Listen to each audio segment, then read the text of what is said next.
I will call the meeting to order. Let's see, starting off with the community survey, the Morris Leatherman crew. Yeah, so first I'll just start off by introducing Peter Leatherman with the Morris Leatherman Group, and maybe if we could just all go around and do introductions, and then I'll give a little summary. Sure. Dave, you want to start out?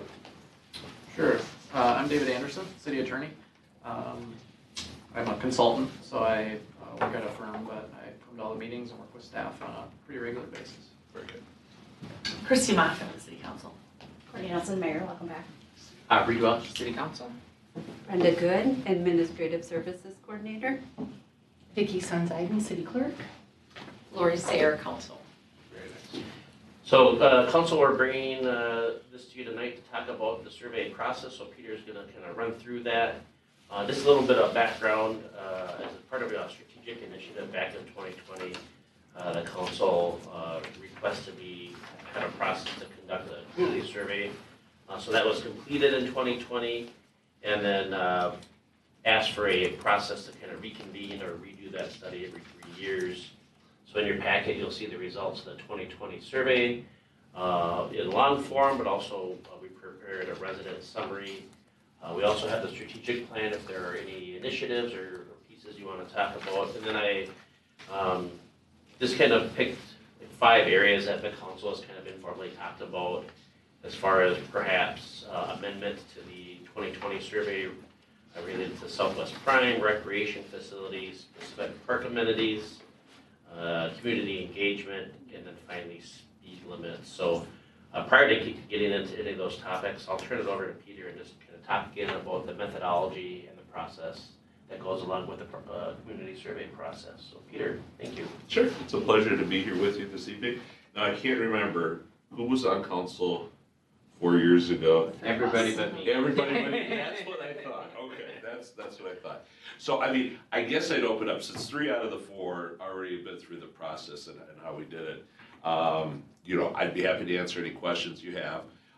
What we typically, we do telephone surveys still old school. Really the only way to get quantitative data that's projectable to the community as a whole. You know, and it's going to be very interesting as I look back and I recall, because I was here, but the city hall opened in January 20, wasn't it? It was like one of the September of 2019. 2019. I know where you're going. Yeah, and so we started, got underway, got the survey all set, and then you can see it's still early because it was March of 2020, just before the world ended, because we have what's the most serious issue facing Carver County today, and COVID-19 closed businesses was only 3%. So we were really early at the very start of the pandemic. So it's going to be fascinating as we go through, especially just driving into the community again and the growth in 4 years since then. But then at the same time, basically this survey, I'd still consider it pre-pandemic. We have had massive shifts in public opinion over the last 4 years. And so we really do have a pre and a post, right up to the pre part as you can get, in a sense as we go through and make those comparisons. And then at the same time looking at, you know, this survey, 4 years ago, 53% had lived here, just moved here in the last 10 years. So over half the community. And then now at this point, 4 years later, it's going to be interesting to see with all the growth, those shifts in attitudes and opinions, because they're going to keep going down the line now for residential longevity in that sense. So, you know, that's an interesting focal point. But we're still doing telephone survey, still with your growth. 400 sample is plenty. 400 sample, the margin of error is dictated by the size of the sample, not the percent of the population. So a 400 sample here in the Eastern Carver School District, Carver County as a whole, or the state of Minnesota is plus or minus 5%. And it allows for, you know, it sounds odd for a vendor to come in and say, I don't want to charge you more, but to get to plus or minus 4%, you have to go to a 625 sample. My costs are driven by how many questions and how many people we call. And I just can't say, boy, you really need to pay another 50% more or 625 for 1%. It just doesn't matter. There are sometimes, you know, a political survey, that if we're doing it for elections, for school district referendums, those sorts of things, where you might need to get down to that level. But for the purpose of a quality of life study to understand how people feel and relate to the city, it's not necessary. So I think I'd just leave it at that. Just, do you have any questions on how we do what we do? Peter, maybe for Reed's benefit and all of the people who are watching live right now, can you talk, I remember 4 years ago, we asked the question about telephone surveys. And, you know, this is my home phone. Yep. How do you, Yep. you know, that there are ways that you get those numbers. How do you find that Right. representative sample? It's, you know, we've used cell phones in the mix in our sampling since 2007. So 17 years now of having. Now, the only thing that's really changed is the percent of the population that's cell phone only. But there still will be, I guarantee you, you know, when we go through, there'll be 5 to 10% that are landline only. They still exist. You still have 5% that don't have internet access in any community typically. So that's included in the mix. The sample is drawn from a database, a massive database that has cell phone, landlines, everything attached, along with demographics.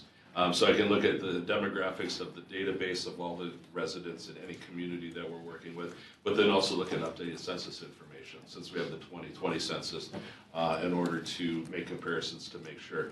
Now, as we're going through, you know, the survey takes us a longer time to do. We've done, you know, some of the really bad polling you see out there is they call over the course of 2 nights.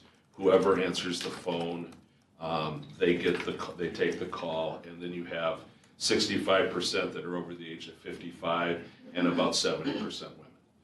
And then what they do is then they reweight it because they know those are not the right percentages, but now you've biased the sample against those that have an active lifestyle. You've introduced all sorts of bias. We don't want to introduce bias into any reweighting. We just do not reweight. So I'll establish a quota. So I'll know the percent of households with seniors. I'll know the percent of households with children, the percent of homeowners versus renters.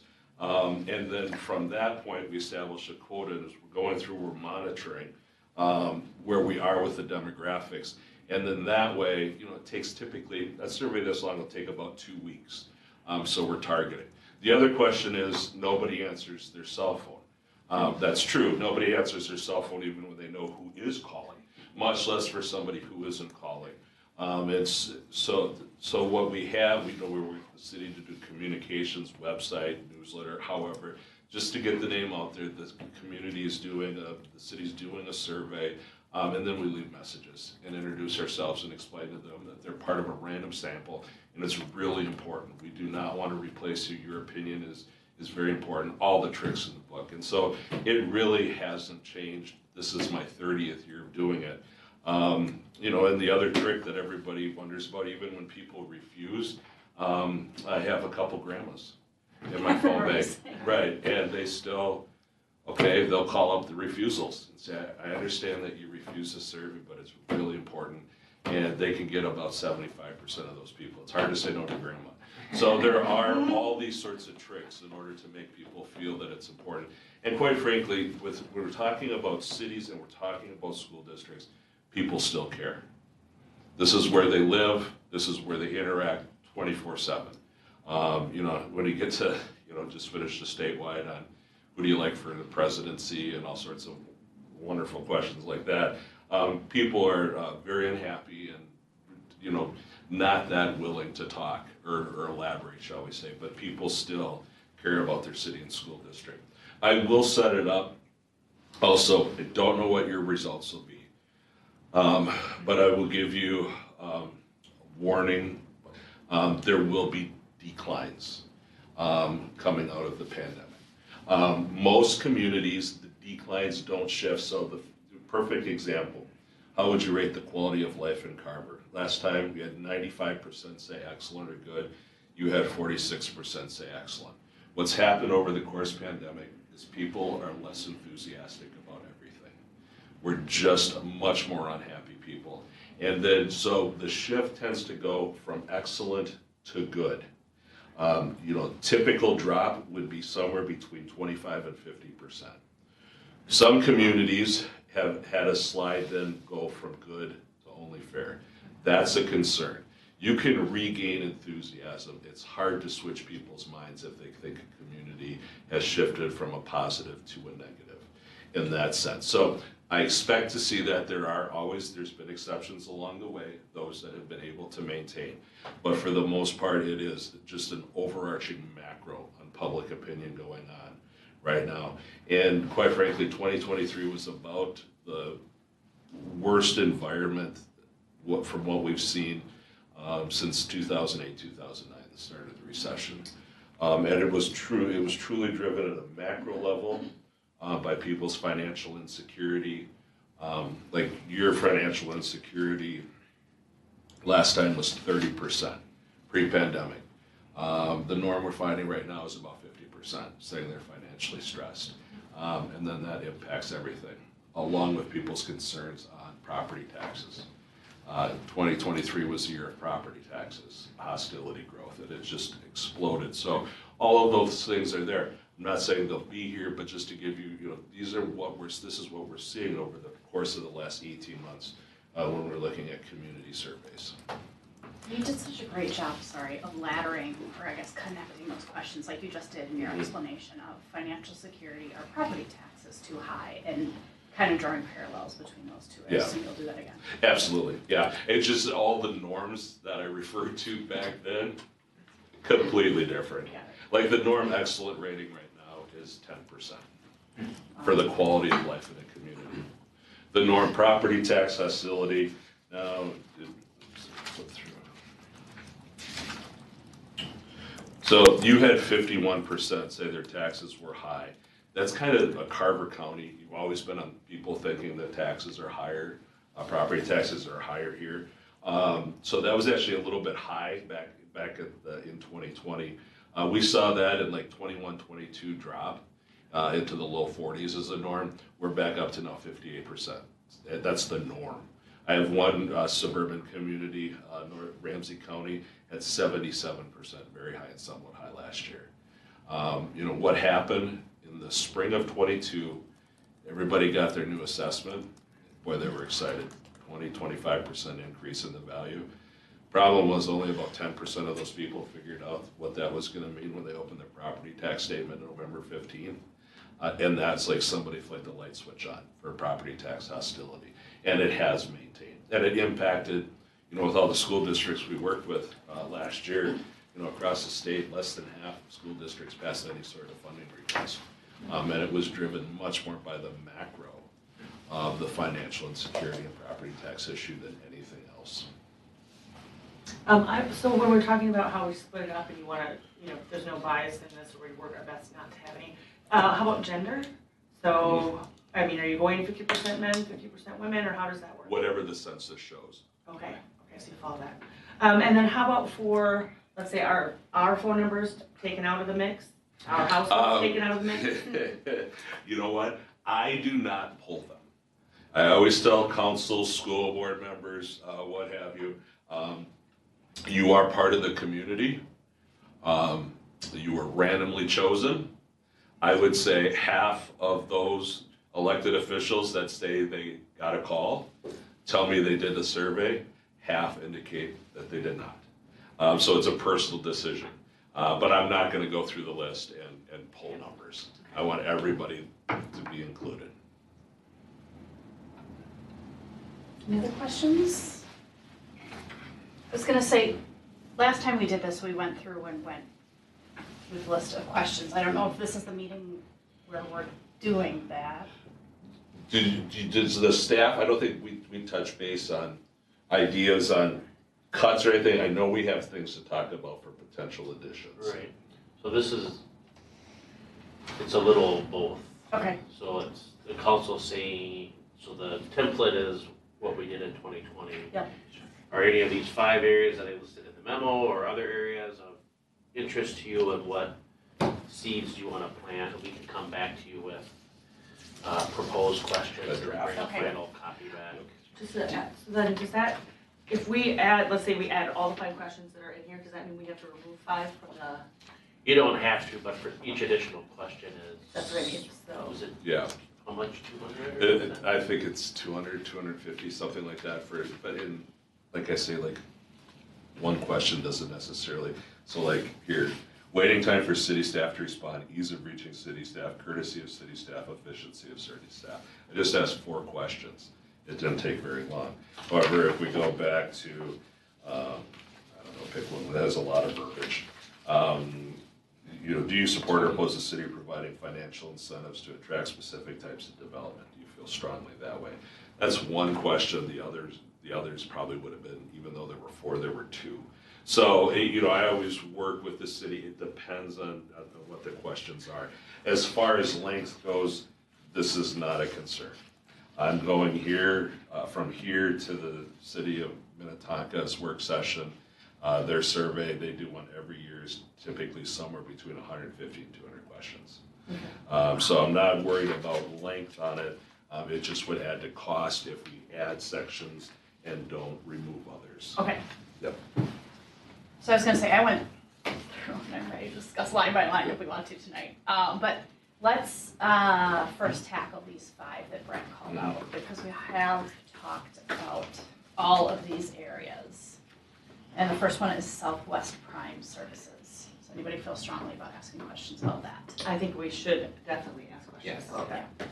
I'm not sure what that question looks like, but it Yeah. should be in there. I think for me, just for all of these, so Peter, there's a Southwest Prime. Yeah. Service. Oh, you work with Southwest. Yeah, we just did this. I just did a survey. Okay. I actually sent just a report last month Okay, on it. we are spending substantially more money on Southwest Prime Services every year. And I think we'd like to, and you guys really in if I'm speaking No. not representatively, but I think we want to figure out if the city, if our residents support that expenditure and expanding those services. And I also think, do we say something about what the services is intended for? We do have people who abuse the service. Yeah. So I don't wanna, I don't wanna say, but if you're not using Southwest Prime, maybe you don't know exactly what Southwest Prime is Sure. for. Right. So that it is, whatever our verbiage ends up being. Yeah. Are there best practices on informational versus just Yeah. asking the question? Oh, 100%. I Okay. mean, the thing is, you don't, like, I can write a question to elicit whatever answer we want, but it doesn't do anybody any good. Yep. That's when you hire me. Yeah. It's not like, hey, I loaded a question. No, that's it's not what we're looking for. neutral. Yep. So my initial thought is, on Southwest Prime, we ask an awareness. Okay. Are you aware of the service? I think that's in here. Yeah, I think- and then I would ask usage. And then I would give them an educational paragraph, and I probably would use exactly what Southwest Prime used. We developed, it was like 2 or 3 sentences explaining the service, the hours of operation. It doesn't operate on weekends and evenings. It's for the local area, those sorts of things. Now, the question would be, do you want to ask a question though, do you support the use of city funding in order to? So that's, Yeah, because I don't, a lot of people don't realize the city funds part of that. They think it's just that Right. $6 or what $7 is just what you pay. Yeah. They don't realize there's $12 on And on that taxpayers' awareness side. piece, could we put, or would we want to, here's what the average cost is, and here's what the city subsidized? Just kind of Well- education and awareness? well, okay, this is how I would do it then, because I want to be clean for neutrality. Yeah. So what I would suggest is ask in concept first, do you support or oppose the use of city funding to provide Southwest Prime? Then you're gonna have some that oppose that in concept. Then go to, okay, so those are their opponents. Ask supporters then, would you still support if you knew that the city was subsidizing, if I heard $12 per ride? And so then you have a clean question Sure. on what their attitudes and opinions are, and then you can see the impact of additional Cost. information coming in on the cost and allow them to make that cost benefit. Yeah. You I like that. Yeah. I don't want to bias any of the questions that are in here, but I think it's important for a lot of these. I mean, 1, 2, 3, and 5 are all ones that will have some kind of budget Yeah. Mm-hmm. effect. So Yeah. I want to make that clear as like, yeah, I'd like to have a swimming pool. Oh, we got to pay for it? Right. Okay, like that's going to be Right. $300 more on my taxes? Right.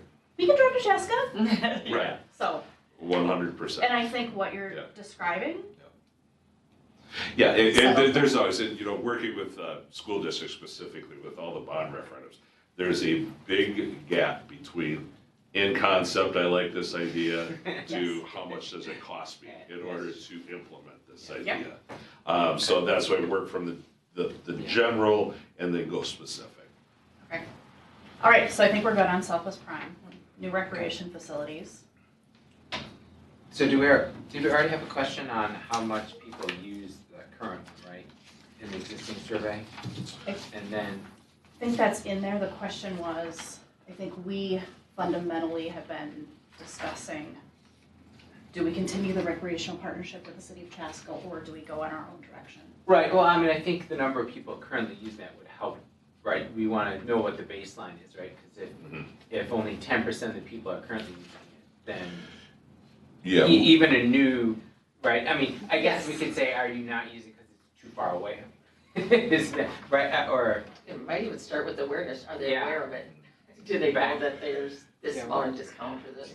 So I think what I Also- want to do first is go through these Okay. 5 subject areas, and then we can go line by line through that, if that's okay. And I know some of these piggyback, but well, I think we'll leave that. Yeah, well, I I would guess just I add- was thinking more of the same kind of like, are people aware of the current one versus if the city provided it? Like, do they not realize we're through a paying partnership, that? exactly, Okay. kind of that. We already have some cost to do the partnership with Chaska, right? And then, I think Peter's Okay. got the question. go ahead. Yeah, let me just to go, we didn't do the were you aware. We just asked, have you participated in any recreational programs run by the city of Chaska during the past year? Okay. It was 50% said yes Oh, okay. back then. We did do a question later on, would you or members of your household be much more likely to participate in recreation programs if more were offered in the city of Carver? Not by the city of Oh, okay. Carver, but in the city of Carver. So it's kind of, this sounds like maybe going a little bit deeper than Okay. just awareness and interest level and potentially the city having a recreation programs their own and not partnering anymore. Am I hearing that correctly? That's what the discussion's Yeah. been. Okay. Yeah, or I like, see, this has kind of been your You thing, go. so. Yeah, so we spend a lot on our recreation agreement. I've always appreciated that it does get a discount at the rec center for different things, and people in town enjoyed that.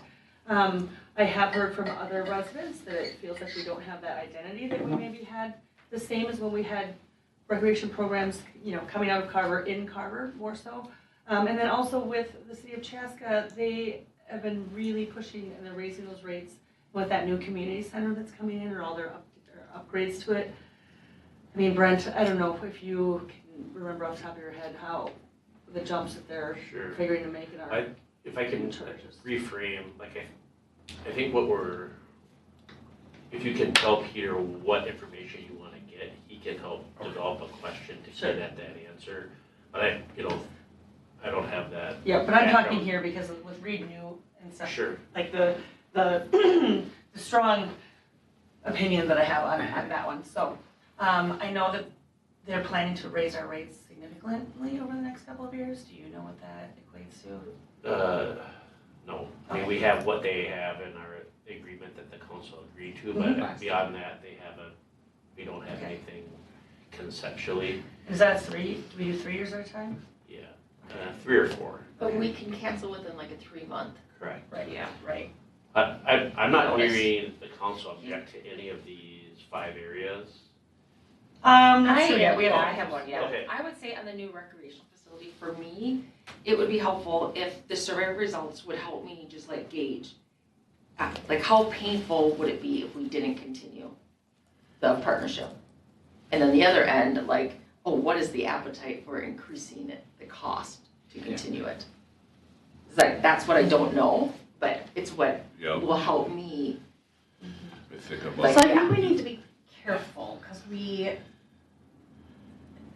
I don't want to have a Minnetonka 200 question questionnaire. Yeah. And I think there's a certain amount, like of that kind of thing, that's on us to figure out. I think the way I'm taking this, and I know that this discussion we've had is continue the partnership or start saving our pennies to do our own recreational. If that looks like a community center or what that looks like, but Can I ask a question? Are we talking programs, facilities, or both, all of the above? Well, and here we have programming, what we did last time. Yeah. This is a facility-centered I one, think so. and I think as we get larger, we're going to have to consider when it's time. Is it gonna be time to have our own? I don't know at our population if we're there right now. Is that one for this survey, or is that maybe the survey, excuse me, a couple years from now? Mhm. I don't think, just from this discussion, I think we're struggling a little bit to put our thumb Yeah. Mhm. on it, Yeah. so I would Let's take it out. Okay, Yeah, I think so. we're good with I don't holding on think- this one. Not that we should take out the questions that are in there The previously. current Yes. record, Just yeah. this new. The current. The new one, yeah. Great, Okay. great. Thank you. Yeah. Okay, strike that one. Specific park amenities. So I think we have some questions to this end, but Peter, just for some background, we built a new skate park in one park. We removed an old, aging, and very dangerous skate park in another. And we heard from our communities that they like the old skate park. So the question is, They like the old dangerous ones. They want- They like things right? about, not the danger, but We they like like living the on it. Carver, Peter.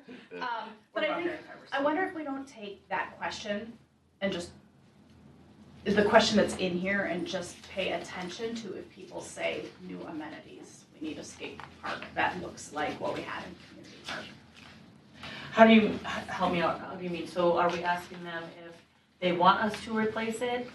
Or if we're just saying new in general, because to me that it's new, but it's in the same place, Yeah. is that gonna call out what we're No, I looking think, I'm referring to the question that's already in here, and I think Peter, Yeah. maybe you're doing a better job of finding the question. Yeah, we asked, does the current mix of park and recreation amenities in the city adequately meet the needs of your household? 88% said yes. Of those that said no, we followed up and asked what additional park and recreation amenities would you like to see offered? So it's a very small N in that group. Now, I don't see skate park though. for? No, that's because it just happened. It just, yeah. Like last month. But wouldn't that be their opportunity to say, I want a new skate park? Like, It would be, or is that too much pressure to make them? no, it's not too much pressure. The question as it's framed now only follows up with those that say no, it doesn't mean. I would perhaps, if you want to kind of go broad and started getting a more broad gauge on what the public's thinking about park and recreation needs, not say, does it meet your needs, say yes, because then that limits the imagination.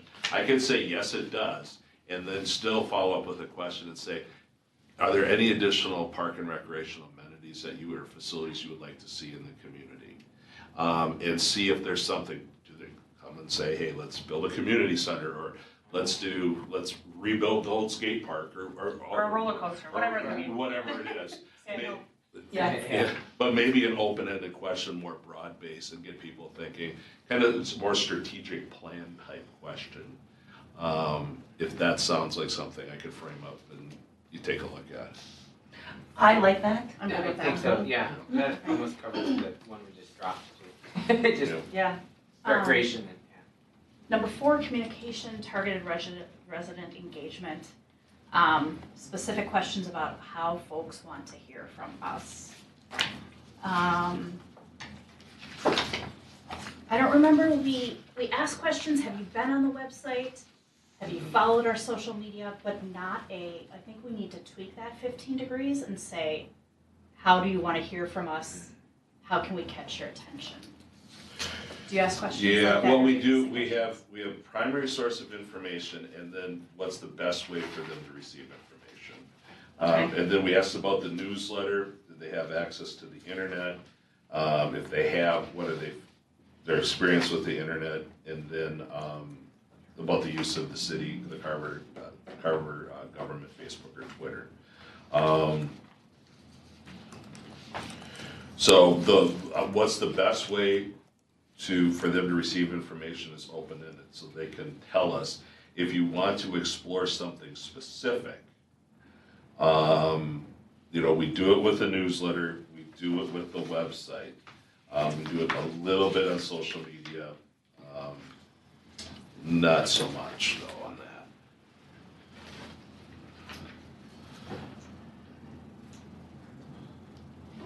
You wanna ask us? You wanna ask them about a mobile app, if they would use a mobile app? Or do you wanna ask them what how they prefer to be communicated with? Do we have that one in there, don't we? That was in one of the slides. Yeah, it's just an open-ended, Okay. yeah. Let me just get to the slides here. And maybe we already have that question. I think we, Yeah. let's see where it was. I was looking. It should be probably very close to the 81. 81, I question think. 80, yeah. Yeah. From a staff perspective, the big picture question is, it feels like we do a lot by volume, but the connection rate is very low. And so we're trying to uncover, So we have Beyond- preferred source of information, and we had principal source of information, and then we had preferred source of information. So what are you, and then we had the newsletter questions. So what are you not getting that you want? Or you're we're hoping? trying to, and maybe it's not out there, it's just, we deliver a lot of volume, but we're not getting, I would say, the connection rate. And understanding there's maybe a certain level of like apathy or like, you're only interested when it's interesting.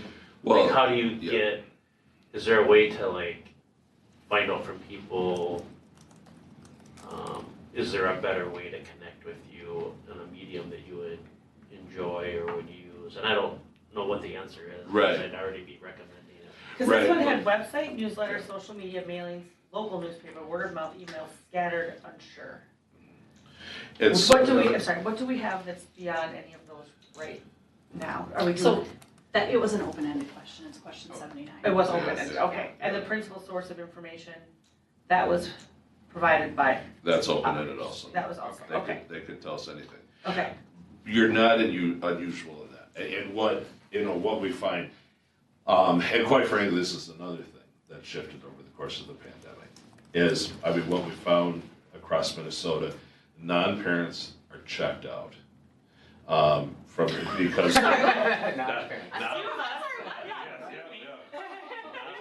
They weren't paying attention.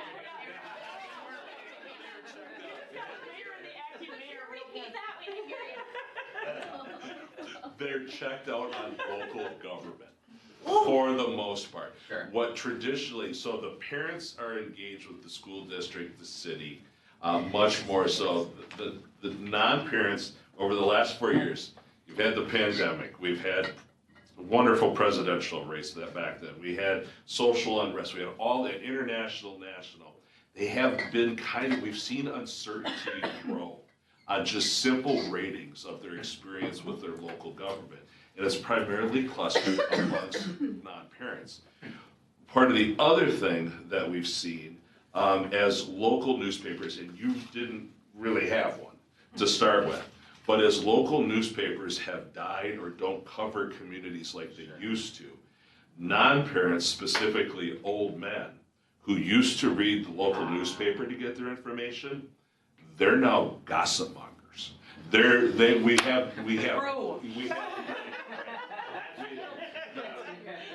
We have two word of mouth, like it just presented in the Montevideo School District. Higher upper socioeconomic community. Their number one source of information in that school district is the grapevine. Out of everything offered. Interesting. Newsletters, websites, everything. And so communities, the traditional grapevine was younger families, revolving around ECFE, sports, park and rec, those sorts of things. What's happened now is we have another group of old guys coming in and they don't have their traditional. And so and then part of it is communities try to push people to more electronic. Well, electronic, to your point, the analogy I make is you become a mile wide and an inch deep. You have all of this information out there, but you only go and access it when you need it. It's not something that you don't force feed somebody website information. You don't force somebody real email information because most of the time people just delete it just like that. So the old school newsletters are really I've seen communities be very effective if they pare down the newsletter, but then use like a QR code in it. Okay, for more information, it'll pull you to the website and make that connection. So, I mean, we've got the baseline to see where you were at. We can see the shifts if it's in preference, and it'll also be important to look if we have increases in uncertainty just on people's relationship with the city and ratings earlier in the survey. But that's the question. Like you said, you have a lot of volume. That analogy resonates, like the mile wide, it's like there's a certain amount of like you can get there, but you can't complete like the conversation. Not all the council's going to hear this in like the regular meeting, but we've had kind of an ongoing community conversation about water for the last 2 months. And in the last 2 weeks, we've made a transition as a team that every water complaint we're going to offer a utilities technician to go to that person's home, because we are struggling diagnosing and triaging like what they're dealing with water over email, because they don't exactly know what to look for, and so like the words aren't landing, and so even though it's taking us more time, we're going there and then we're following up, and anecdotally our success rate is much higher, and I would offer that like our clarity, no pun intended, on like the water, on the issue at hand is infinitely better, because we found that our want to try to help them get the discoloration out of their system was taken as their fault when we have some system-wide issues that are in the mains. And so when we got the call, we're like, okay, we're gonna help you get this out of your home. And so the resident took that as, well, you're saying this is my fault, when it's like a both and. It's like, it's in the main and your system. We're gonna help it get out of your system. That doesn't mean we don't have to purge the main in the spring. And it seems to be that like community Facebook pages are, on a post they'll get 70 comments and we'll get like 1 or 2, and so selfishly I'm trying to bridge the gap of how could we have a higher contact rate with residents on community conversations that are happening without getting into that mile long inch deep minefield of And also the minefield of constant Facebook monitoring. Right, and that's what has occurred when we've, as a team, dipped our toe into that. It's, you'd have to have, frankly, dedicated full-time personnel to like respond to that. And again, it's a superficial exchange of language until you can get to a in-person conversation or a phone call. And frankly, we've had a number of occasions where folks don't want to give us their phone numbers. Right. So It makes it difficult to help. So, are we good with the questions that are in there for communication? I know that we had talked a little bit strategic planning about an app and the opportunities that would arise. I wish we could ask in the survey, but, or maybe there's a better way to word it, like, would you support the city paying money to develop an app, mobile app? Isn't an app very much? Well, so, but I think there's part of it that's like, do we want to do this? And I'm worried that that's not the golden solution of trying to find our, like, I probably have 100 apps on my phone right now. The ones that I use every day, I can probably count on this hand. Yeah. Like, do we want it to check the box and to have staff have one more communication vehicle to feed every day on a message? So I don't mind if we start an app and see how it goes, but because we haven't had it, I don't know what question we're at. I mean, to say, should we have one? Well, we've never had one, so they don't know whether we should or shouldn't, because they have no idea how it I don't think that's, So I think that if we're gonna go down, if we're gonna decide outside this, we're gonna decide to do an app, I think we should do it, because then we can ask or think of, find out what its, rate of usage is, or how successful it is after the fact. Asking the question, should we have it when no one knows what it will look like, I think is a wasted question. I wouldn't, if you did want to ask it, I wouldn't ask should you or shouldn't you. I would ask, how likely would you be to use an app which provided city news and information to you? very likely, somewhat likely, not too likely, or not at all likely. And now, to your point also, and when we do this likelihood question on anything, whether it's a community center or an app, there's a discount factor. So, because there's a big gap between intention versus actual behavior. So typically what we do is, so if they say very likely, half of them will follow through. If you say somewhat likely, a quarter of them will follow through. And that might give you at least an idea of what the interest was. What do you guys think? I'm not feeling it. I'm not feeling strongly on this I'm one. not either. No. Yeah. Okay. We can drop it. 25-mile-an-hour speed limit. I know we've talked about this previously. Reed, before your time, we went in deep. It was probably the summer of 2022. Oh, what I watched Or the meeting. 2021. It was Agreed, it was yeah. right after Brookview. Yeah. Where we talked in great depth about reducing the speed limit. And at that time, we decided to put a pin in it, as they say in the corporate world. We also have heard, well, I have heard from the sheriff and mayors of neighboring communities who have lowered their speed limits, and that it doesn't solve the issue. So I'm struggling with this one because I don't hate it as a question, but like, if we lower, so one, there would be costs associated with that. And I mean, if we ask the question, I want to tee it up appropriately so that that's understood, not be, do you want a new community center? Yes, I do. Do you want to pay for it? Right. No, there I could be don't. costs to a whole lot of the things that go into this though, Yep. whether. But I depending just, I think, I worry that we won't, people who are driving 35, 40 miles an hour in residential areas aren't gonna slow down because the speed limit's 25.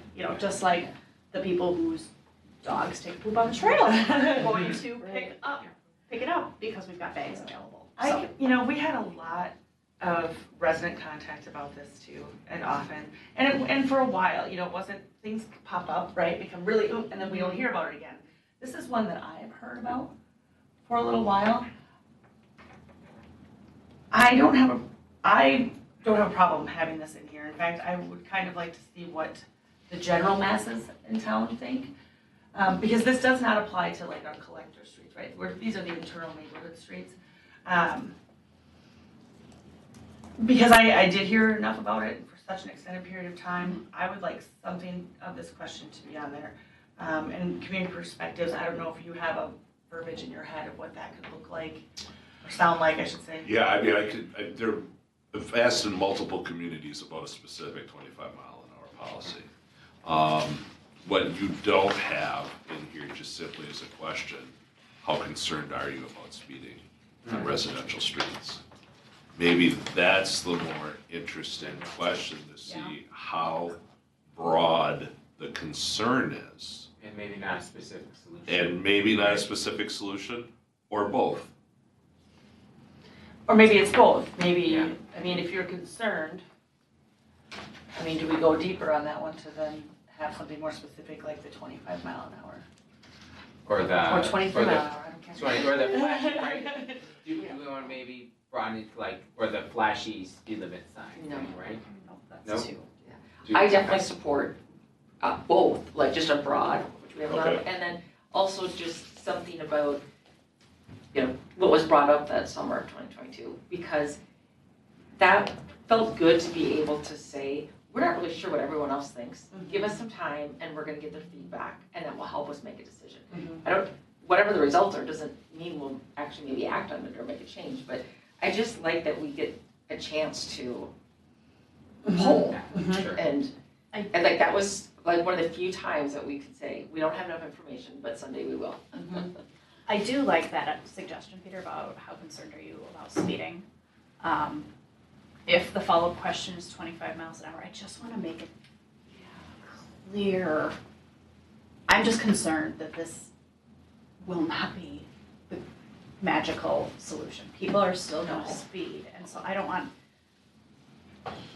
to give those optics of, we'll lower it to 10 miles an hour if you want it, but we know that we, struggle seeing a cop whenever we see somebody speeding or passing me when I'm going up 6th Street. So I struggle with the enforcement, and I struggle with the optics of, like, community, we heard you, we're gonna lower the speed limit, and then knowing full well, we're not I able don't- to enforce I it. don't think it's that last part, we heard you. It's like, if it's a safety concern, then there'd be something, but weighing what it costs and to enforce it, maybe nothing would change. No, nothing would change on what. Posting different speed limit signs. But Then it also, will cost. I'm sorry, 'cause I lost. Yeah, I lost you. oh, so, Because it's gonna cost money yes, If we have to to replace the change signs. the signs. right. It's gonna cost money for enforcement. But there's a lot of There things wasn't in a here that big could cost price. money. Yeah, Stuff like yeah, fine could yeah, cost that's more not, money. yeah. No, So, for a new me, recreation facility could cost. for me, it's not, I wanna make sure that we're transparent with the cost. Mhm. I also feel, well, but maybe that's a hurdle that we jump over when we're, Yeah. if we're Yeah. discussing Yeah. actually changing it, because I do worry that that's not the solution to be all. end all I mean, I solution. Are we- think I think a general question, I happen to live on a street that's kind of a shortcut through, so there is a lot of high traffic and probably definitely people going more than 30 Not your miles an hour. street, though. Not, well, You're on a yes, dead end. Yeah, I'm on a dead end, but, walking around there, right? So is it isolated, I guess the general feeling of the community, I think, right, do a lot of people think it's a problem, then that would help us inform. What if but we there's- said, yeah. what if we had where, if we asked the question, are you concerned with what was your first one, you said concerned? with Traffic the- speeding and traffic resident, speeding. residential. And then, rather than saying 25 mile an hour is our magic number, Yeah. would you be in favor of lowering the speed limits in neighborhood areas? Is that a follow-up question that could go along with, are you concerned? 'Cause if you're not concerned, then you're not gonna. Well, you could do it multiple ways. You could look at it policy-wide, like a policy specific on a speed limit. You could say, do you support the use of additional city funding in order to provide? Because instead of, is going from 30 or 35 to 25 going to be the solution? Or is it more city funding to provide more I traffic want to be careful enforcement? with taking city funding on a handful of these, because most of these are tied to some kind of city funding. So I want to be careful picking out just this one for city funding or just that one, either. I only tend to do it if it's going to require the use of additional. Right, but we have a whole smattering in here that could be Yeah. additional. But we talked about using that for prime services and for Yeah, parking lot. prime. Right, but how about all the rest of the questions, because we've got 90 other ones too that we're. Can we, let's just focus on this, I see what you're saying, but I think that that's important, because it goes back to the, yeah, I'd love to see a swimming pool. Ooh, I don't wanna pay $300 more a year for the next 30 years for it. I mean, the number one, in a community when they ask right now, in the last 18 months, what's the greatest public safety concern in your community? And this applies in high crime communities also. It's dangerous and reckless driving. That is the issue. That for certainly public. tracks with Yeah. what we heard from our folks Yeah. last summer. Should I frame up the two questions? You can look at it in the Yeah. graph. Yeah, let's do that. Okay. So, I know we're going on this. That's good, that's okay. Okay, let's then, since we have you, Peter, if you don't mind, we'll go through the Absolutely. last survey. So the one thing, we'll just go page by page, guys, if that's okay. If there's Sure. anything, page one. The one thing that I had, Peter, is can we change all mentions of Carver to say the city of Carver? I think we're still in that world where people Oh, go that's Kansas it. City Yeah. County, Carver County, and so every time. Will do. I have nothing on page one other than that. Anything else? No. Okay, page two. Item 16, turning to city services, building inspections. I just question if we should keep that. I know it's a city department, but we had a lot of folks saying did not know. And I think unless you're doing a bathroom addition or building a deck, getting a new water heater, you might not be. You know what though, I feel a little bit differently because these are the folks that are going into your home. Like if you are having that, they're coming into your home. What was your experience with someone? You know, you didn't just call them on the phone to ask them a question. You're having a face-to-face letting these folks in your. I'm not married to it. I just thought if we're trying to skinny this up, to allow for new questions. I'm not gonna die on that one. Okay, I would like to keep that one in, since it's face-to-face contact. Lori Reed, feel strongly on keeping it or leaving it? I lean towards keeping it out, but either way. Okay, we will keep it, nobody feels strongly. Peter, the next one I have is number 19, and I say this tongue in cheek, but I'm being honest. It's snow plowing of city streets. We have not plowed the streets this year. How much do we rely on folks to kind of report back on performance from the year? No, we have not, we're not there. Well, okay, now I jinxed us. It's not, if we take it out, we're gonna get a big snow. Yes. And it's gonna snow the whole Yeah. 2 weeks that But, you're calling. and it'll be our first snowstorm of the season, Yeah. and there'll be some kinks to work out, Yeah. like. It'll be, I mean, the snow plowing, it's a great point. I didn't even think about, because obviously this has a seasonal impact, whether when it's with a community. I always say, there are a couple data points you want to have a Yep. similar timeline. 100%. This is absolutely one of them. Okay. So they don't have the experience. So if we don't have snow, it'll be actually more reflective of what a city survey rating is in September. Sure. They're still Okay, going to be okay. going back and thinking about passing. I mean, if you get your mailbox run over 5 years ago, you're always gonna. Right. Okay. And so, but it's a good point. For Okay. the data collection, it's an asterisk, Okay. depending if we. Got it, okay. Yeah. Okay, anything else on page 2? Page 3, question 27. We're asking, how much would you be willing to pay in additional property taxes to enhance city services? My question is, in here we say per year, and I think when we look at how we share the general fund budget, I'm thinking of that breakout that looks like a utility bill where we talk about per month. Okay. Do we want to align this question more with that so that we're asking per month? And I think we should. How you talk about it is how you should. Sure. Yeah, on this Okay. one, some Yeah. communities look at it an annual, some of it a monthly. Okay. If you talk, let's switch it over then to per month, and I'll set the scale. Okay, okay. Yeah. Anything else on page 3? Moving on to page 4.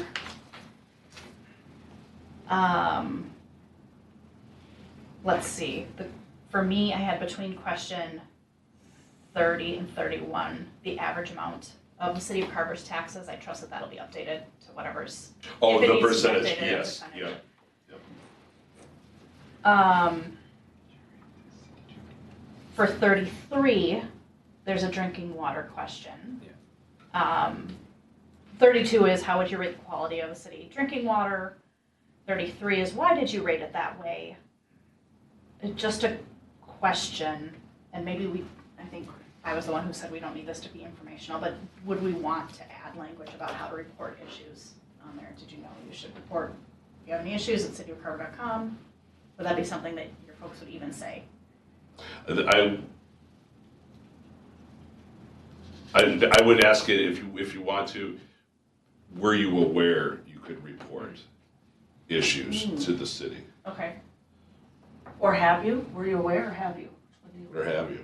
You can do have you reported. Yeah. If you wanted to report, how would you report it? No, I think No, you have to. Have to. Instead of like pop quiz, you Yeah. know, like, Yeah. I like that. Okay. Anybody? feel No, something? I like adding that, right, because that'll be people who generally thought it was poor and then have they told us about it too, right? Right. And, Right, I would only ask those that Yeah. said only fair poor. and let's Right. be clear, we're saying, have you reported it to the city City. of Yeah. Carver? Yeah.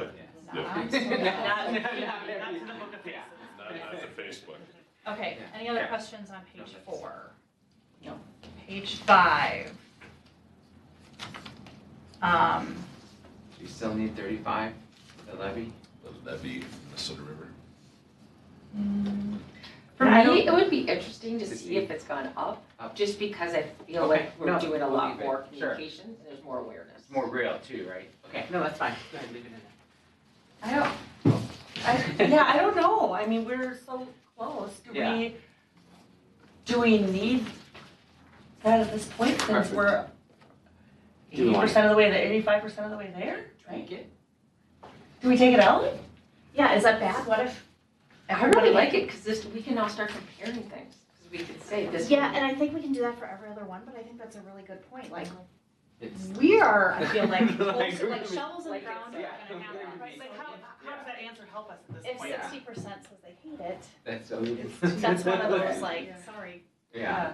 On this one, I always advise clients, ask questions that you're willing to do something about, regardless of how that question comes back answered. So let's strike 35, Yeah. is what I hear you saying. Because it can, I've seen it put clients in the proverbial handcuffs. Yeah. Sure. So if it's already a done deal, why go back and say, hey, What do you think about our done deal? right, yeah, Yeah. hey, what do you think, was it a good idea to build Carver City Hall 4 Right. years later? No, what are you gonna do about it? Still mad about it? Right, yeah. Yeah, are you still mad about it? So question number 36, continued public transportation service, so it's Southwest Transit. I just have that one flagged. Yeah. I just wanna make sure that with the new Southwest Transit questions that we add, that's not duplicative, so. Yeah, let Yeah, me, or- I'm gonna, so that is question That's 36. 36. Yeah. I think So you just have to add bus to that. Yeah. that would be, yeah, and separate out the bus versus the prime. Fine, yeah. Then the only other one on this, I had 47 flagged. Reading to you a list of the characteristics of the community. For each one, please tell me if you think Yeah. Carver County currently has too many, too little, too few, or just amount. 47 is affordable housing defined as a single-family home costing less than $220,000. That- My question with that is because of our housing action plan, we kind of all agreed that affordable housing doesn't look like a single family home. And I think we can maybe count on my left hand how many homes that are $220,000 in our community right now. That will have to be, if you keep it in, I update it with the current Met Council. I think the Okay. number is, it's in the low threes now. Wow. Okay. So when I read this, I hear what you're saying, so it sounds like we're defining all affordable housing as the single family. I don't mind saying, having this question in here with the updated valuation about a single family home. But the wording is a little wonky to me, it's calling it just affordable housing. Yeah. So what is it, so is it the single family home is it affordable housing defined as housing costing less than the new number? Yep. Could 42 and 47 be combined? And I'm looking more just at where the percentages came in. Yeah, they're Yeah. almost equal, or Then- very close, I think. Starter home also is kind of an affordable home. It can be, yeah. It's kind of, some communities want to know how negative the connotation is for affordable housing when we talk about it. I see, okay. Starter home is a nicer way to. Yep. Yeah, Gotcha. Same, and they Yeah. kind of mean the same thing. Yeah. Huh. And a lot of new homes are going into first-time home buyers, Mhm. so. So Yeah, I maybe think just as say- long as it's up. I'll update it and you take a look in the draft. Yeah. And Yeah. there do we say I just get rid of the monthly adjectives. and- costing $1,800 a month or less, or, is that, I like the big number because Yeah. depending on what you put down or Okay. how the length of your loan, that could mean a lot of, if you got Okay. 15 or 30, that could be a lot different. okay. Okay. Were we clear on that one, Peter? We Mhm. good? Okay. Yep. Any more on page 5? I don't have any on page 6, does anyone else? Moving on to page 7. I have 66 highlighted. Yeah. Oh, so, have you used public transportation during the past 2 years? Do we want to define this? Because maybe I took a lift to the airport and Yep, so, Southwest, Southwest Transit. Southwest Transit specific yeah. bus service and then separate out prime. Prime. And then also I would add, my neighbors use it, Schuler's daughter takes it to work. Or Schuler. But there's another. Metro Mobility. Metro Mobility, yeah. Or like, do I we, don't, so Metro Mobility we don't has subsidize that. some very Yes. stringent requirements. I don't, But a resident can still use it. They're just gonna, I don't think any resident can use it. oh, well, they come on my street. I'll go talk to them tomorrow. No, they can absolutely use Yeah. it. We can talk offline, there are some really strict requirements Oh, on there. okay. and I it's didn't realize that. Generally for folks. Is it a very like contractual, like?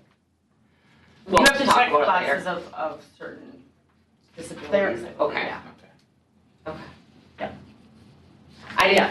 I didn't know if there should be a bigger list of public transportation, but then that's really not public transportation if it's Right. a Yeah, criteria, there's so, a okay, very unique Okay. subset who qualify and can use that. got it. Unless we were accompanying somebody, I would imagine that most of us sitting around this table can't take Okay, mobility. okay, and I'm just going off what goes by my living Yep, room. yep, yep, and it's definitely in our community and there are folks who qualify for it. Okay, Okay, that's all I had. I just think question 63 about do you leave Carver on a daily basis will be fascinating to see how that changes post-COVID. Mm-hmm, Yep.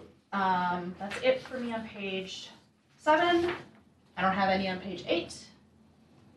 On 69 with the prime, do we still have that's the bus service, right? Or? Yes, that's the bus, not the prime, right? Nope, this is Well, both. this is both. Th- This combined both Both. express service and on demand, and that was just an awareness. It's awareness, okay. Yeah, so we're gonna specify Fine. prime. Okay. Yep. And yeah, let's be careful what we can whittle out based on our new questions along Yeah. those lines. Mhm. For page 9, moving on, for 79, I'm wondering, can we drill down, if somebody answers social media, can we say what Which kind? social media, yeah, because Yes. I'm curious, I can have my phoners write down the specific, and we'll code Like- it that way. my hypothesis is somebody's gonna say, well, I read it on the Carver Lake Facebook page, Yeah. and like, that makes me cringe, but like, community Facebook page, city's Facebook page, you Yep. know. Neighborhood, Neighborhood, association, yes. association, Sure. Facebook page, yeah. Okay, nothing else for me on page 9. Let's see, question 88, we no longer have Twitter or X, can we replace that with Instagram, please? And then I'm still intrigued by questions 85 through 87, which are about the website, but I wanted to just question out loud. Were we not asking those questions to kind of tee up for a new website, and do we still want that information? I like the how often do you visit? I like how many people are actually going to it. Yeah. Did you do a I don't know about- redesign? The ease of navigating, You could then look at the, I'm sorry. Oh, so we've got 3, so we got visiting, the content, and then ease of navigation is really. so to glean, did we actually improve based off of? If you made the change, you have pre-marker on Yeah. what people thought on the Okay. website, and then the post. That's helpful. So if that's helpful. Yeah, I like it. Okay. And then, I don't have anything on 11. We good? So the gender was 50-50? Is that what the census was last year? We were 50-50? It was kind of Noah's Ark. Funny. That was really. Yeah. Do we want Then to, you had basically half with Last time. children, half without children. are you seeing cities offer like a prefer not to answer or another? That one, Other cities do. as it's set up right now, this is just done by observation. You don't, historically, you don't sit on the phone with people for 15, 20 minutes and then ask them Okay. what their gender is. But some cities are very insistent that it's asked. Okay. We will ask if your gender identity if you want, realizing that you will have phone calls to City Hall from certain people very upset that you're asking. that. So is this on here for the phone script? Like Yeah. but they're not gonna ask it over It's the phone? not asked. Yeah, we have, Like, I have to do the phone. yeah, yes. You're not asking it, Yeah, you're just gonna yeah. come to your own conclusion. Yeah, when I send you the draft, it'll say by observation. Thank you. Yeah. All right, any other questions, comments for Peter? Nope, excited to see No, the I next think one of that- this. Yeah. Okay, So we'll Thank get a draft, work on it together, and then get you a proposed final draft for you to review at a regular meeting. We make adjustments, and then based on that, we can get an updated proposal and go from there. So you're still thinking March for? Yeah, I think we're on track for March. Yep, be perfect timing for snow. March is snow is Monday. Like, if we take that out. I know, but it's just. Or get a foot in like one I day. know, okay. Thank you, Peter. Thank you. Yeah, absolutely. Okay, let's see, we have 15 minutes, I think we're still doing well. Mailbox parking ordinance review, Mr. Anderson. Thank you, Mayor and Council. So this is a pretty straightforward ordinance. A few weeks ago at the council meeting, you probably recall that Mayor Johnson raised some concerns. I think we're coming from residents about people parking in front of mailboxes. After that question came up, do we have anything that prevents it? Does anything in the state law prevent this? Currently, no. There are a handful of cities, not a ton, but some cities out there that have adopted similar ordinances. So they do prohibit parking, within a certain distance of mailboxes that are adjacent to the roadways. So I did, at the council's direction, put together a draft ordinance that adds a new subsection 9 to our parking prohibition section in chapter 46, and it's pretty straightforward. It simply says that you can't park within 10 feet of any postal delivery box if it's located adjacent to a roadway. And the language I put in here was that it is effective from 8 o'clock a.m. to 6 p.m. Monday through Saturday, and the purpose of that's similar to what other cities do, is really to be in effect during standard delivery hours for the United States Postal Service. I know that there are situations where Amazon workers, deliver mailboxes outside of those hours. Whether the council has any desire to change the hours or increase hours based on that concern, if it is one, we can certainly talk about that. But here's where we started, just for discussion standpoint. So happy to answer any questions, get feedback. If you're in favor of something, we can certainly bring it back for adoption at a future meeting. I like this. Thank you for being so responsive. Last week I went to the post office and I talked to Jeff, and he said, I was like, what are you thinking for hours? And he goes, we generally don't have carriers on the road before 9. And he goes, in a perfect world, they're done by 5. So I think 8 to 6 is fine. I think we could skinny that up to 9 to 5. And I think the post office likes to have 15 feet. Just based on the conversations that I've had. So for me, I was gonna say, the 8 a.m. isn't such a big deal for me, but 5 p.m., I would be happy to see that go down to 5 p.m. And then 10 feet, I think of some of our cul-de-sacs and some other places for parking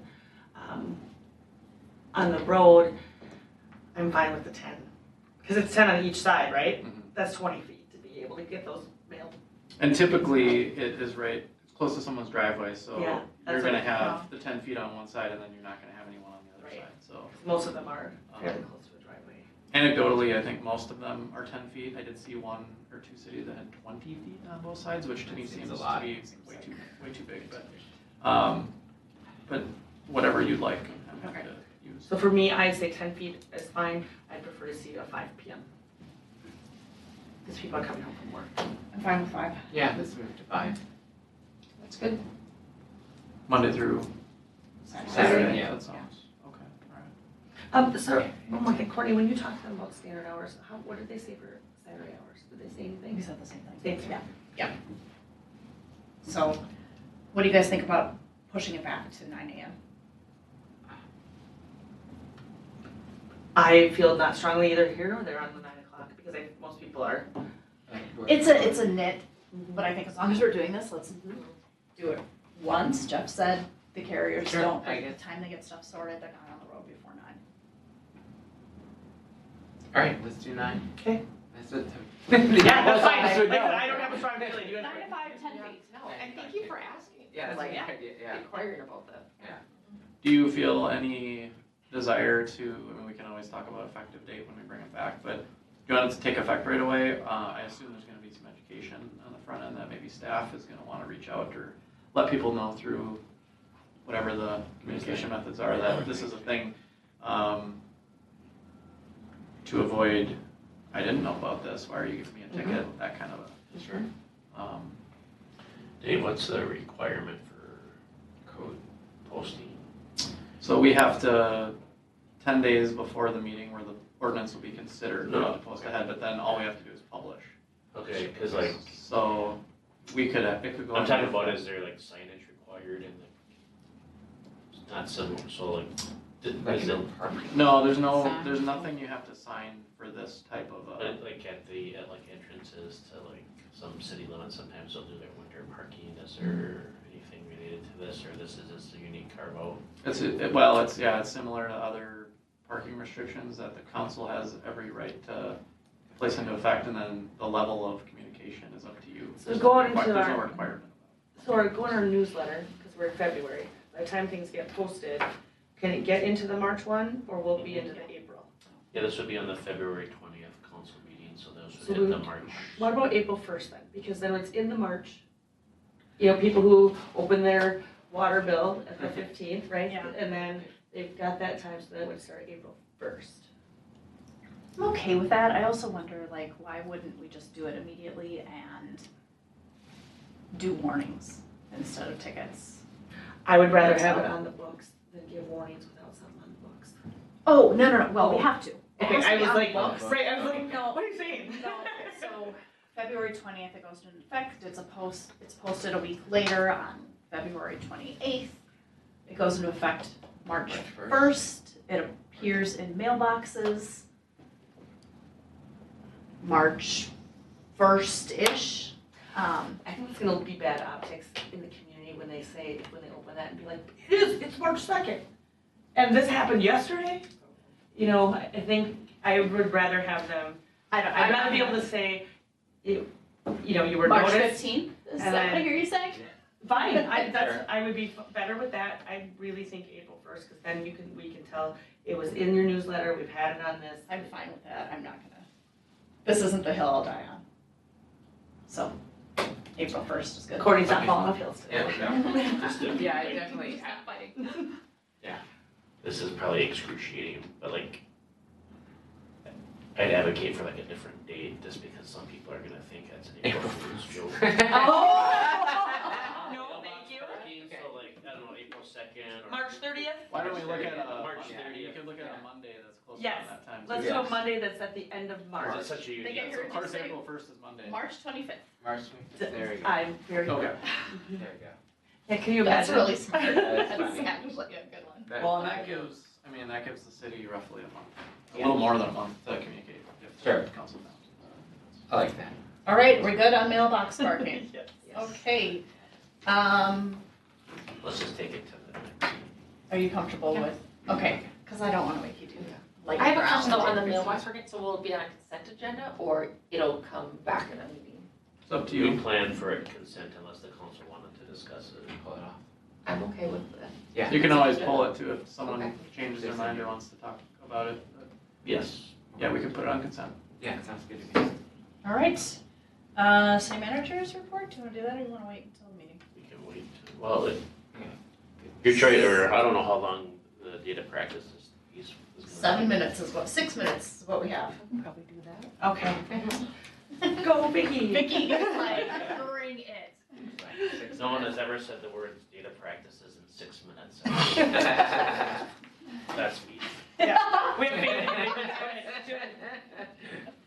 The trick is keeping them awake for 7. Wow. Hey, I do this stuff for a living. Yeah. It's only Christy and I that are gonna tune out, don't worry about Oh, yeah. Worry about my it. You don't worry about my kids. Okay, go ahead, Vicky. So as we said, we are here to talk about data practices, our new policy. And for those of you that may have not heard of this before, the Minnesota Government Data Practices Act is a series of state laws that guide government entities on how government data are managed. And the reason we are here tonight looking at this to get feedback from the council is because our current policy was adopted back in 2016.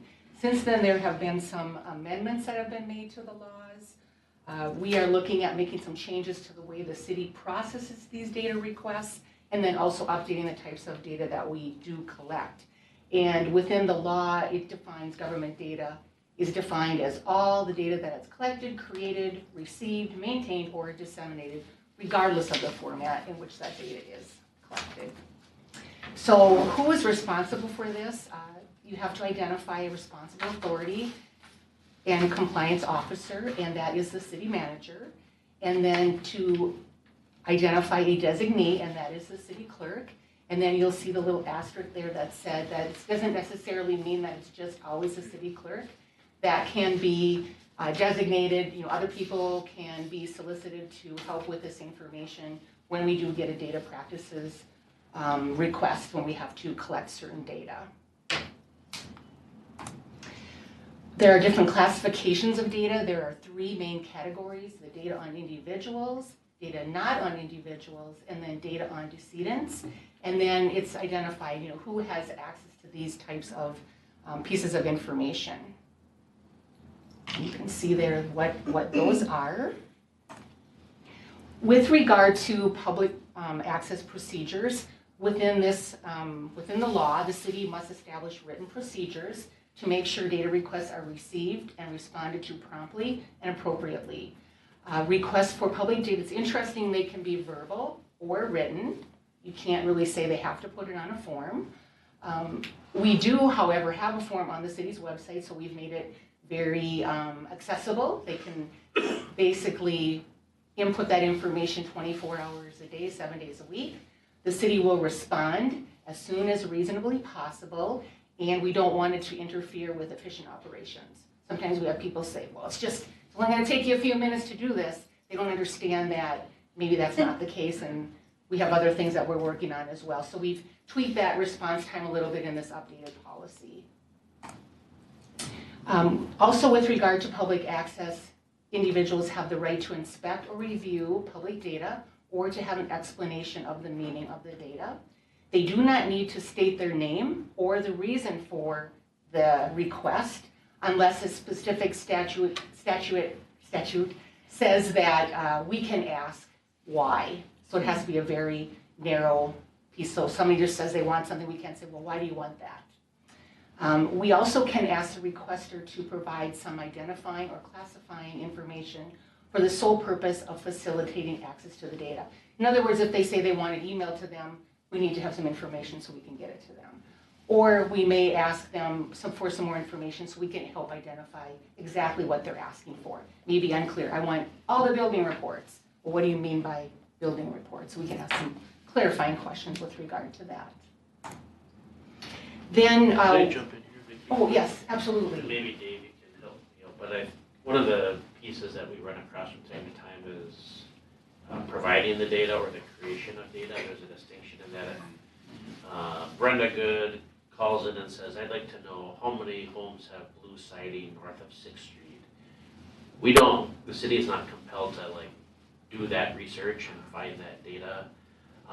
But if they wanted to know how many building permits we issued in 2007, we could find it. Am I explaining that? Yeah, so there's no requirement that a city, in response to a data request, create new data or go find something that doesn't exist today. Data is tangible. It's something. It's either in a physical form or in an electronic format. So they have the right to view anything that's public, and if it's private, they have to tell us why they're entitled to that too. But we don't have to go create reports or data. There's a very narrow exception for summary reports, but what Brent's getting at is we're not going to be responding to a request like that with, oh, hey, Vicki, find someone who can go count all the blue houses, because we need to know what that is. We don't have to do that. So a lot of times when those requests come in, we say, well, we don't have that data, and your answer is we're not going to create it for you. Right, so we'll often use a term like that data doesn't exist. It doesn't mean that that issue isn't important to somebody. It just means we're not going to create it specifically because you're looking for it. It has to be something that we have in the file, if you will.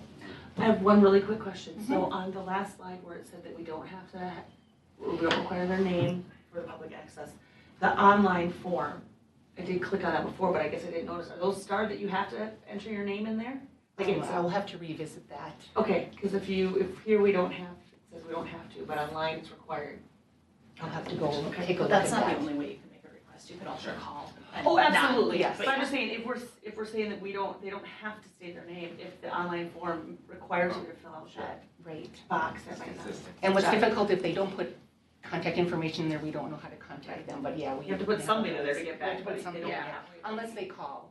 I've actually never really had anybody not give me their contact information, Right. because they want the data, they want to Right. be able to get that, so. Okay. No, it's a great point. I just want It's to not contradict required. ourselves. Oh, They she don't said have it's not required, so. Nothing is took a Okay. quick look at it, Excellent, so. thank you. No, great question.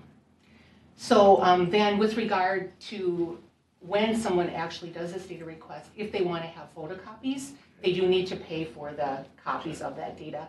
And then the second piece there, special copy charge, it might entail something that's like a larger copy that we can make or more than 100 copies, and there's a different fee that is actually in our fee schedule as well. And in some circumstances, like was alluded to when they're asking for summary data, if we can create some data in a certain format or what they want, but we don't have it in a specific report, we can sometimes then charge for the labor for putting that together. Great. And then if you have any questions, comments, feedback, I'd be happy to answer any more questions. Otherwise, we'll be bringing it back to the next council meeting. It'll be adopted via resolution, and then it'll go into effect. And that won't be on consent, that'll be a regular agenda item, or will be consent.